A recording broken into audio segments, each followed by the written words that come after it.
Space, the final frontier. This is the Observer's Notebook, the official podcast of the Association of Lunar and Planetary Observers. Its mission to explore the solar system, to seek out new observations and data, to boldly go where no podcast has gone before. And now the host of the Observer's Notebook, Tim Robertson. Welcome to episode 65 of the Observer's Notebook Podcast, the official podcast of the Association of Lunar and Planetary Observers. I'm Tim Robertson, the host of the Observer's Notebook, and also the coordinator of the training program within the ALPO. I want to thank you for downloading and listening. The ALPO collects and analyzes observations of various solar system bodies and associated phenomena, and publishes detailed reports concerning these bodies in its quarterly publication, the Journal of the Association of Lunar and Planetary Observers, also known as the Strolling Astronomer. This podcast depends upon donations from you, our listeners, to keep it alive. If you like what you hear in the podcast, you can donate to it via Patreon. You can give as little as $1 a month. If you feel even more generous, for $5, you receive early access to the podcast before it goes public. For a monthly donation of $10, you receive a copy of the Novice Observer's Handbook, which is the official handbook of the training program. And for $35 a month, you receive producer credits on the podcast and a year's membership in the ALPO. You can help us out by going to www.patreon, that's patreon.com/observersnotebook. You can join the ALPO for as little as $18 a year. For more information, you can visit us on the internet at www.alpo-astronomy.org. And yes, we're also on the Facebook. Just search for ALPO Astronomy in that upper little search field. And the podcast has a Facebook page as well. Just search for Observer's Notebook. If you enjoy what you hear in the podcast, please subscribe. That way you'll never miss another episode of the Observer's Notebook. And now, Astronomy Day with Gary Tomlinson.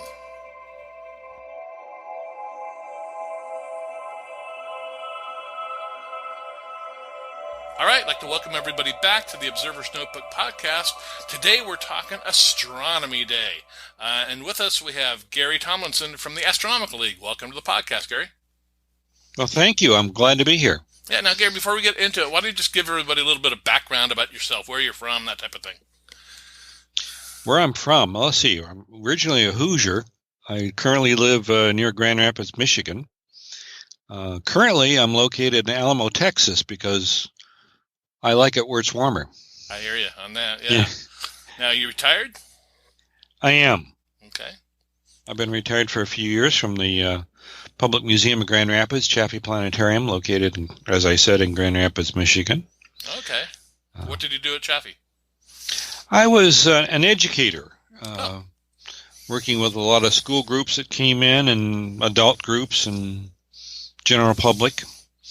One of 3 curators there at the planetarium at the time. Okay, and how long have you been with the Astronomical League? The silence you hear is called thinking. Oh, okay, that's perfectly fine. I've been the Astronomy Day coordinator for over 35 years. Oh my God! And if I'm correct, you won the very first one, right? The award, yes. Yeah, fantastic. So you were the perfect person to run the thing, then, right? Well, somebody thought that. So, what's the goal of National Astronomy Day? The goal is to bring astronomy to the people. Actually, that's the theme of Astronomy Day. We wanted to have special events. The difference between Astronomy Day and other things, people have been doing open houses at observatories or trying to get people to go to the planetarium or the science center, was to take astronomy to the people as opposed to getting people to come to astronomy, such that at a later date you could interest the people enough to want to come to astronomy and to the observatory open houses. That's very good. Yeah, in this day and age, I've seen the evolution of amateur astronomy dwindle. It's going the wrong direction. What are you seeing as the coordinator of Astronomy Day? I'm seeing the same thing. I see that in many social activities. Many astronomy clubs are dwindling. I'm involved in square dancing. The same thing's happening in square dancing. I think bowling is another just social events or just where people get out and not sit in front of the computers, they're all having a difficult time for the most part. And so hopefully Astronomy Day is something just to pique the interest in kids and young adults to maybe use a telescope. And older adults, too. Older adults, too, right. Yeah. Now, when did Astronomy Day begin? 1973. Okay. And who thought it up? Person by the name of Doug Berger. Oh, okay. Kabashi you know Burger, Doug? Kabashi Burger Millen. Yeah. It's Comet Seeker. Yeah, Doug Berger, yeah. Yeah, he was president of the Astronomical Association of Northern California at the time, and he was the one who came up with the idea, well, let's not make people come to us, let's go to them. And so they set up telescopes in street corners and parks and shopping malls. That's something we don't see too much more anymore. I don't know why. I guess it's just so hard to get people into shopping malls to do exhibits and displays. But that's a wonderful place because people are there. Now, was he part of the Sidewalk Astronomers? I don't know. I met him 4 or 5 years ago for the first and only time, and I didn't ask him. Okay. All right. Because I know they started that type of event back in the 70s as well with John Dobson and things like that. I think, well, my memory's not too good, but I think that he possibly was. Okay. All right. Now, does the Astronomical League have sponsors for Astronomy Day? Well, we have 14 organizations that co-sponsor Astronomy Day. Oh my goodness! Can you recall who they are? Yes, because I've got them written down right in front of me. Perfect. Why don't we give them some credit right now? Okay, of course, the Astronomical League. You've already talked about that. The Astronomical Society of the Pacific, the Royal Astronomical Society of Canada, the American Astronomical Society, the Astronomical Association of Northern California, Western Amateur Astronomers, American Association of Physics Teachers, Association of Lunar and Planetary Observers. How about that? I've heard of them. You heard of them. The American Meteor Society, the American Association of Variable Star Observers, the Planetary Society, the National Space Society, the International Planetarium Society, the Association of Astronomy Educators, although they're kind of dormant right now. In addition, the International Astronomical Union has endorsed the concept of Astronomy Day. We'd like to get their co-sponsorship as well, but they're, as I understand it, a very political organization, and doing something like that is not easy. Yeah, okay. And what about, you have Sky Telescope as a sponsor as well? No. Okay, all right. Sky Telescope sponsor the award, but not of the day itself. Okay, they sponsor the award, so we'll talk about the award in a little bit. Now, What's the frequency of Astronomy Day? Well, it's annual. There's one in the spring and one in the fall every year. Starting in 2007, we started doing them twice a year. When I first took on the job, we wanted to figure out when to have Astronomy Day, and I did a survey of 20 or so astronomy clubs who were quote unquote big into Astronomy Day, and asked them when they wanted to hold it, and most of them said the spring. Hawaii said they didn't care. That's weather was good all the time. This is true. Yeah, I should go back and mention something about the formation of Astronomy Day, because I should give credit to another person too that he stopped by to see me the other day. I haven't seen him in years. But it's Norm Sperling. Oh, you know Norm? Yes. Yeah, when he was at Sky and Telescope, he promoted Astronomy Day quite a bit, and actually got it to go national. He was actually the one who suggested me for this position. And that's where I heard about Astronomy Day, was through Sky and Telescope. And as you said, in 1980, I chaired an event there in Grand Rapids, and we entered the award and won. So I wanted to give Norm a little credit, too, in promoting and getting Astronomy Day going. And blame for putting you in charge, right? And blame. Yeah, if something goes wrong, I'll blame him. There you go. Now, the actual date it's not on the same date every year or weekend. It all depends on the first quarter moon, I believe. Yeah, it does. We try to select it from mid-April to mid-May, and similarly in the fall, near the first quarter moon. We try to get it less than the first quarter moon if we can on a Saturday, because the moon is so interesting to look at for general population. If you're getting people who aren't interested in astronomy necessarily, who have never looked through a telescope, they're really interested in seeing the moon through a telescope. And then the moon's not so bright that you can't do some other sky observing as well. Right.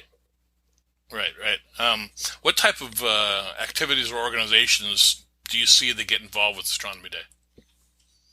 Well, of course, astronomy clubs, largely a science museum, observatories, universities, planetariums, laboratories, libraries, nature centers. They've all held special events to hold Astronomy Day celebrations in their local areas.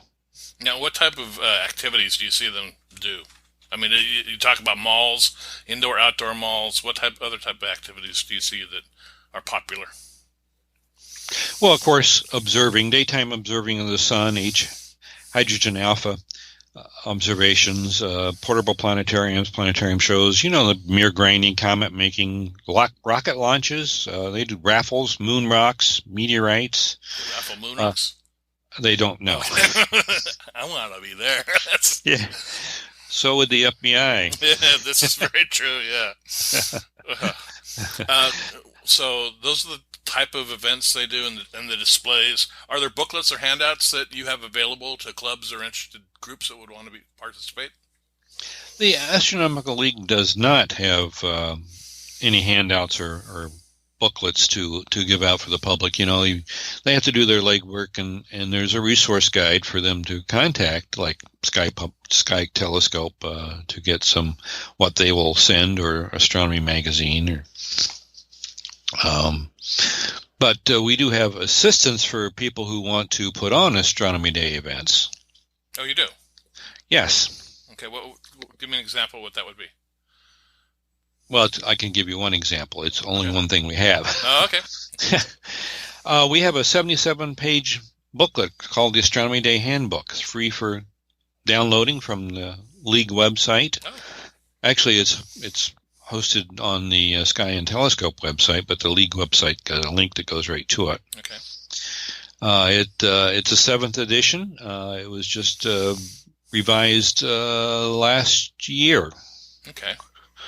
All right. I will put a link to that in the show notes, so anybody interested in getting that, is it a PDF file? Yes. Okay. So anybody could download it and print it out themselves if they'd like. That's fantastic. Right. Now, are there nighttime activities as well? With Astronomy Day? Yeah. Oh, yes, of course. Most of Astronomy Day is at night. Many places only do nighttime activities. Oh. If you do a shopping mall exhibit, you want to do some daytime activities as well to have events happening the whole day. But many places just do observations somewhere, either at the mall or at the park. There's been more and more. There's been less and less of bringing astronomy to the people, which I find sad. There's been more and more people trying to, we'll host it at the library or the nature center, or some places where there aren't large numbers of people. One time they held it on a beach. There was some big celebration on a beach, and they held Astronomy Day right there on the beach. And I hopefully didn't get too much sand in the optics. Yeah. It's good for grinding the mirrors, but not for after the fact. Yeah. Oh my goodness. Yeah, that's a good one. So I know I live in Ventura, California, and years ago we put on a pretty elaborate Astronomy Day, and I think we won the national award that year.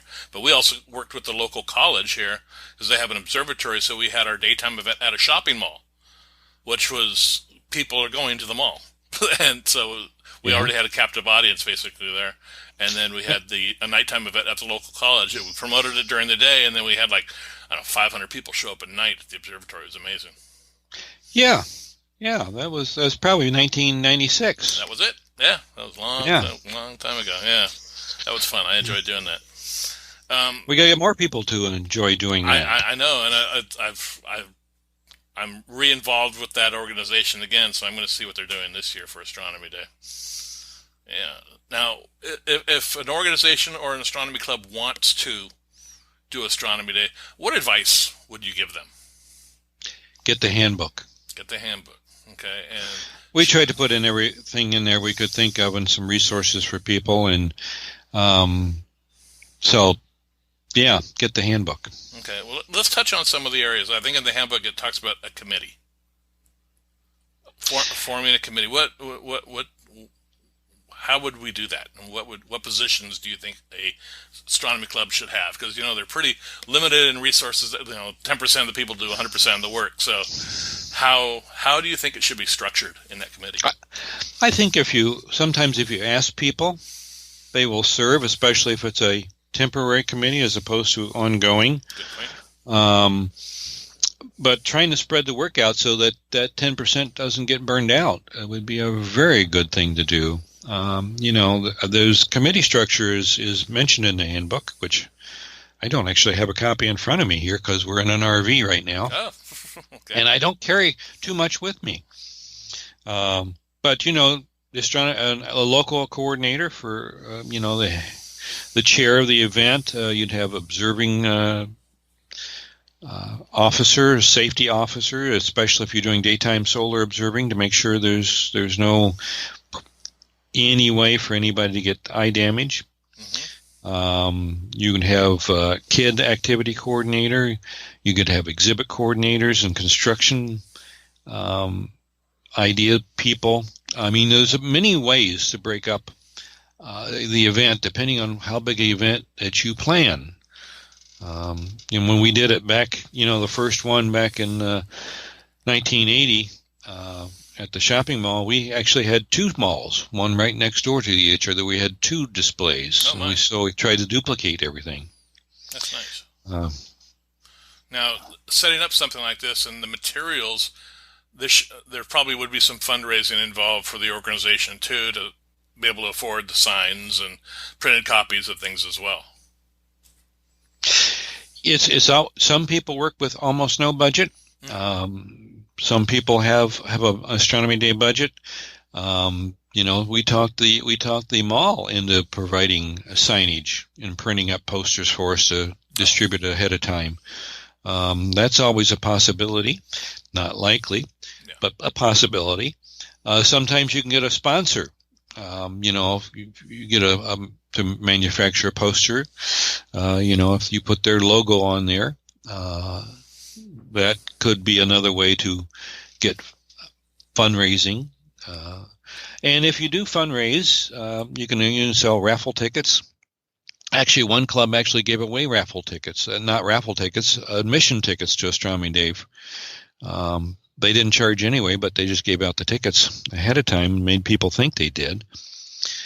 So they got a few people in. And sometimes if you're associated with a larger institution like a museum or observatory or something, sometimes you can use resources of the parent institution to help in some fashion. Maybe they have equipment or materials that you can utilize for some kind of displays or personnel that can help.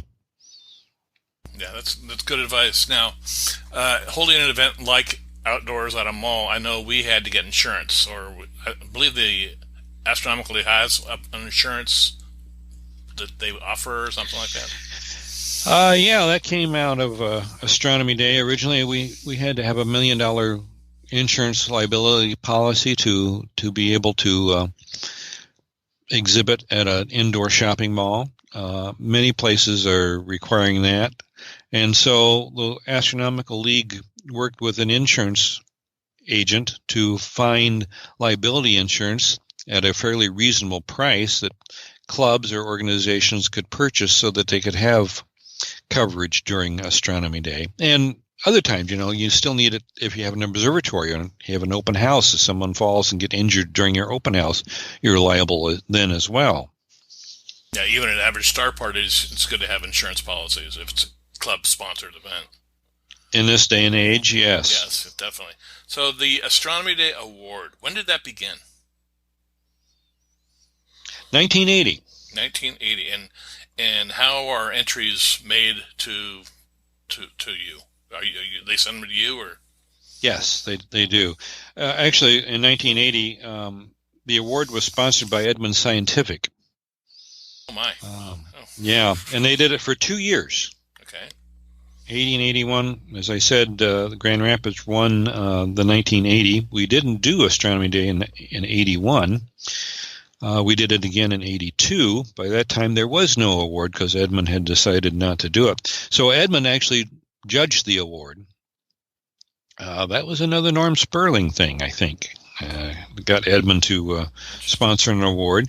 And the purpose of the award was to encourage organizations to host an Astronomy Day event, as well as, when you did a report on what they did, how they won the award, that gave other people, ideas on what they could do next year for Astronomy Day.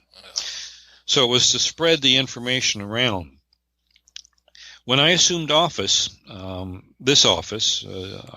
was able to reinstate the awards, financially sponsored by Sky and Telescope, actually Sky Publishing, in 1989. So between 82 and 88, there were no awards. But since 1989, there have been awards in one form or another ever since.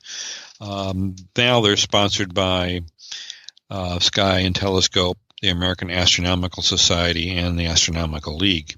Financially sponsored by, I should say. Okay, and what's the judging criteria for the awards? Well, there are about 6. To enter the award, all they have to do is fill out the entry form and email it to me. And we take care of judging. Originality, and effectiveness of these event, most productive use of local resources, uniqueness of the event, carrying out the primary theme, which is bringing astronomy to the people, and carrying out any secondary theme that may exist. Now, judges look heavily at people who bring astronomy to the people as opposed to the other way around. Also, they look at if you cooperated with other astronomical organizations within your area. If you involve the local college that teaches astronomy, or the local science museum or planetarium, as well as the astronomy club. So if you're all cooperating and to make the event even bigger, that's viewed as a big plus in the judging criteria. See, now, over the years, you've probably seen some interesting concepts and displays. Can you talk about some of the more unique ones you've seen? Well, I do get to see them, some of the photographs that they send out. Well, let's see. Let me think here a little bit. Some that stand out to you. Well, some of the things that, we give an award for best new idea. Okay. And using firefighters as a best new idea was one that comes to mind, because Really? they use the infrared cameras that firefighters use to detect fires, and talking about spectra. So they gave some practical uses of non-visible light to, and they tied that into astronomy. That's interesting. What group, do you recall what group used that? Not off the top of my head, but I have a list of all the winners here. Let's see.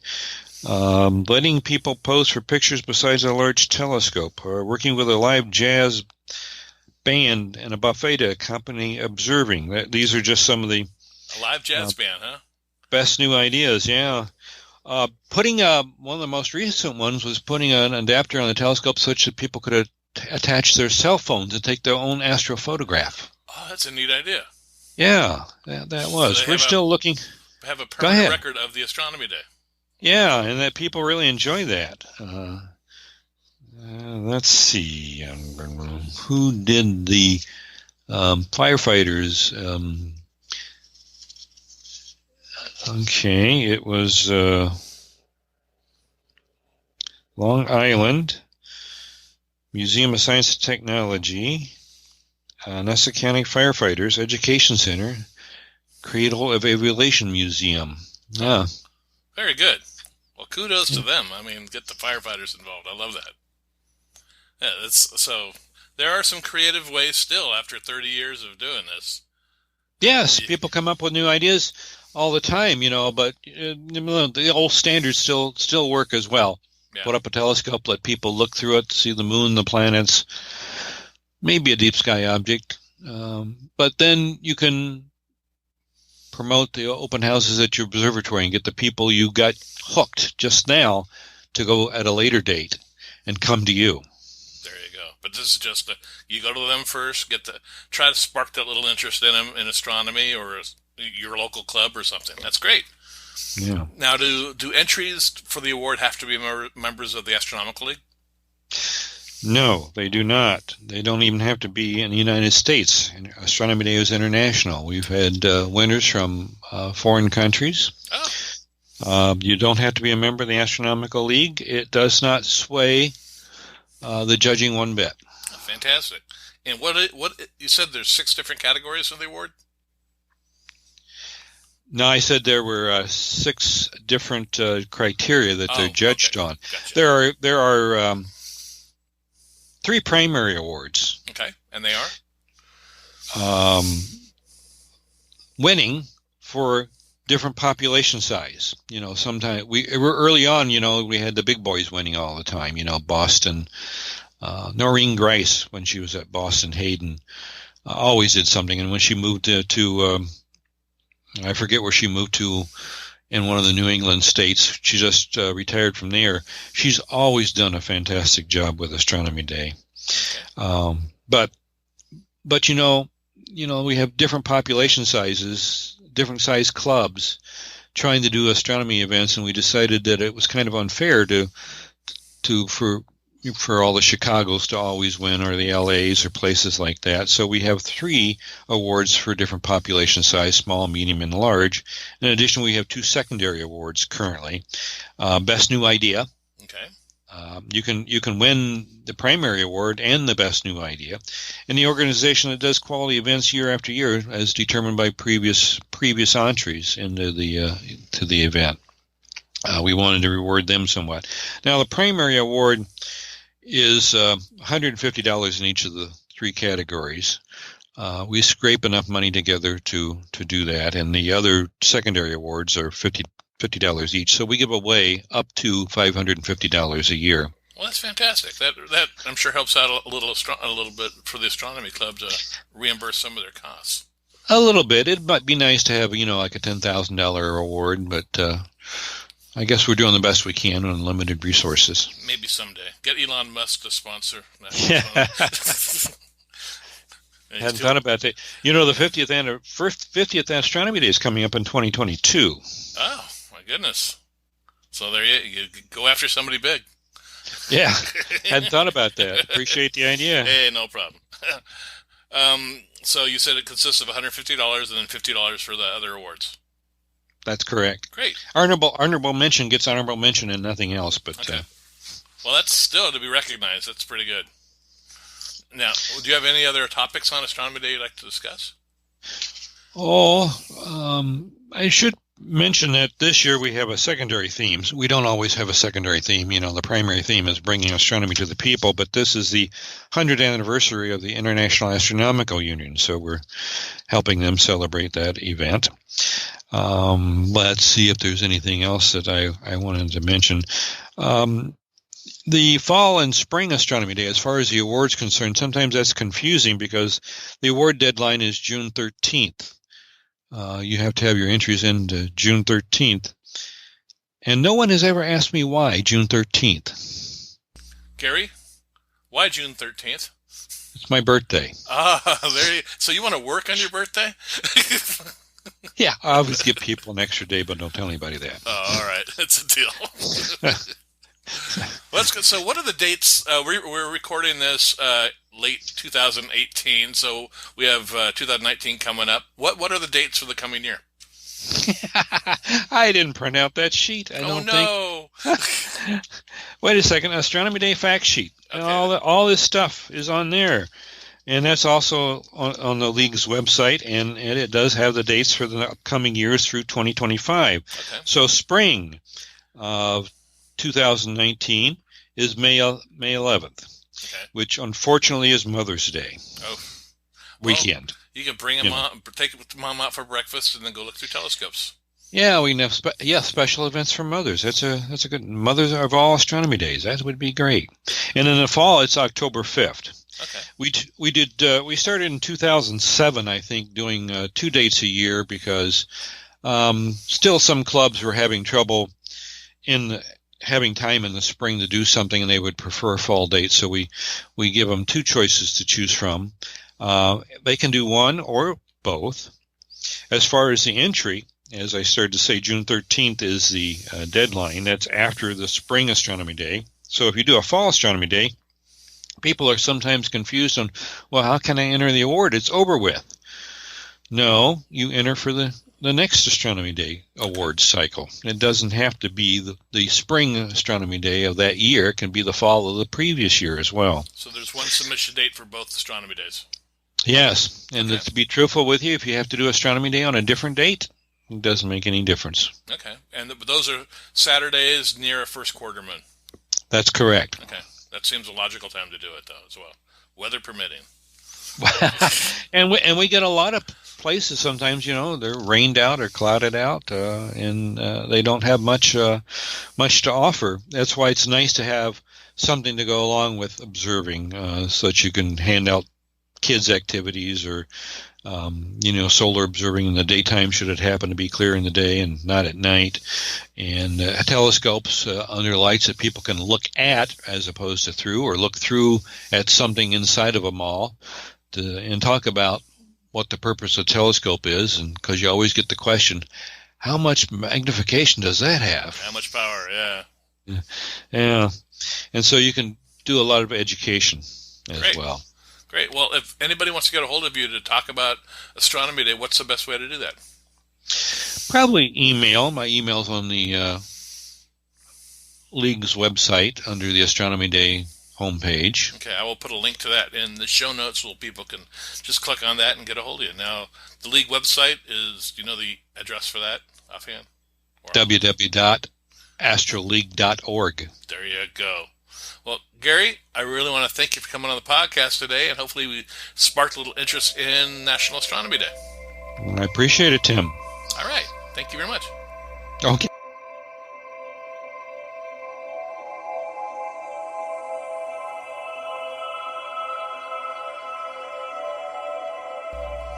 Well, that'll do it for this episode of the Observer's Notebook podcast. I really want to thank Gary Tomlinson of the Astronomical League coming on today and giving us a little heads up about National Astronomy Day. I hope everyone out there has a chance to participate on your own or attend one this coming April. We upload a new episode of the Observer's Notebook every few weeks. You can subscribe to us on iTunes. If you do, please rate and review us. I really appreciate it. And now you can listen to us on iHeartRadio, Soundcloud, Spreaker, Google Play, Stitcher, Amazon, Echo. Anywhere you can hear a podcast, we are available. You can help support the podcast by donating to it via Patreon. You can give up to $35 a month, where you will receive 1 year's membership to the ALPO and producer credits on the podcast. And with that, I want to thank the producer of this podcast, Steve Siedentop, for his continued generous support of the Observer's Notebook. Thank you very much, Steve. The link for Patreon, as well as the link for the ALPO is in the show notes. You can contact me via email at commentman@commentman.net or on Twitter at @ObserversNBpod. Until next time, my hope is you always have clear and steady skies. Thanks for listening.